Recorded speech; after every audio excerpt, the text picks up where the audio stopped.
ya, menjadi bagian dari anatomi dalam sebuah tulisan. Oke. Nah, kemudian intuitif dan imajinasi pada otak kanan. Ini menurut saya juga menjadi penting. Kenapa? Karena ya menulis itu memang selain juga kecerdasan gitu ya, selain juga kemampuan, tapi yang paling penting kalau menurut saya itu adalah intuisi atau imajinasinya. Jadi merangkai, dan itu didapatkan dengan cara apa? Dengan experiences ya, dengan pengalaman ya. Jadi kalau sekali ya wajar lah gitu ya. Tapi kalau sudah 2 kali, 3 kali itu sudah biasa. Nggak usah bagi nanti dengan bantuan ChatGPT gitu ya. Jadi bisa sangat membantu sekali. Kalau untuk yang tesis ataupun disertasi ya dengan bantuan jurnal itu juga sangat membantu gitu ya. Dengan buku-buku yang lain juga sangat membantu sekali gitu ya. Nah, subjektif ini biasa terkait dengan ya ada semacam ideologi kita, ada semacam ide gagasan yang menjadi novelty ataupun kebaruan ataupun kekhasan dari buku kita ya, ataupun tulisan kita. Jadi nggak mesti mengikuti arus mainstream gitu ya. Bisa jadi sebuah beda gitu ya. Bisa jadi sebuah tulisan itu buku yang memang orang itu belum pernah dibahas gitu. Misalnya ada beberapa buku-bukunya yang pernah saya baca itu buku-bukunya Pak Agus Mustafa misalnya, dia sangat-sangat sangat-sangat mungkin agak berbeda tuh dengan orang lain. Dia bicara tentang bagaimana misalnya itu sujud siang sholat tahajud siang hari, sholat duhur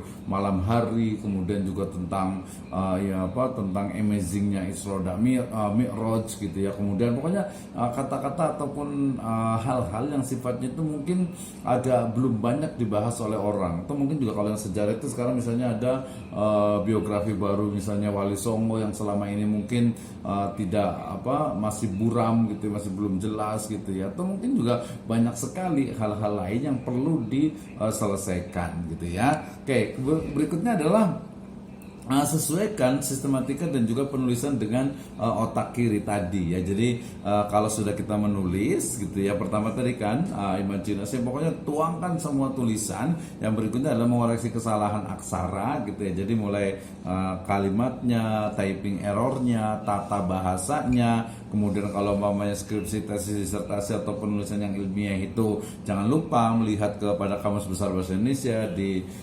kbbi.web.id gitu ya. Sekarang ya udah nggak perlu buka tebel Kamus Besar Bahasa Indonesia, tinggal lihat di situ juga sudah ketahuan juga, sudah kelihatan, dan tinggal kita copy paste gitu ya.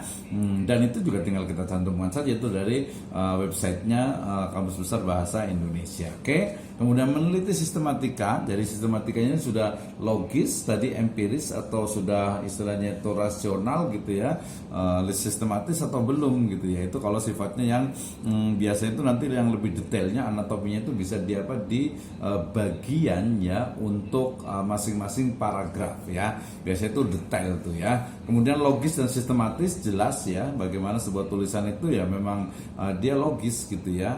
Logisnya itu ya logis secara baik secara logika ataupun secara Islam juga. Karena banyak juga tulisan-tulisan yang mungkin kalau menurut saya ya sebagai muslim tentu saja ya tadi jangan sampai kita menulis sesuatu yang mungkin ya bukan hanya tidak bermanfaat ya, jangan sampai apalagi sampai bertentangan gitu ya, atau mungkin membuat orang lain bingung dan lain sebagainya gitu ya. Itu menjadi hal yang penting. Nah, oke, sekarang kita masuk kepada pembahasan tentang menulis dengan artificial intelligence ya.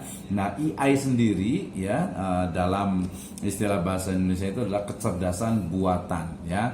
Kecerdasan buatan di mana sebuah sistem komputer yang mampu melakukan tugas-tugas pada umumnya yang membutuhkan kecerdasan manusia. Ya, sekarang seperti tadi Anda tahu ya, gambar yang di awal itu anak kecil ini bukan gambar lukisan dan juga bukan gambar foto. Ini adalah gambar hasil dari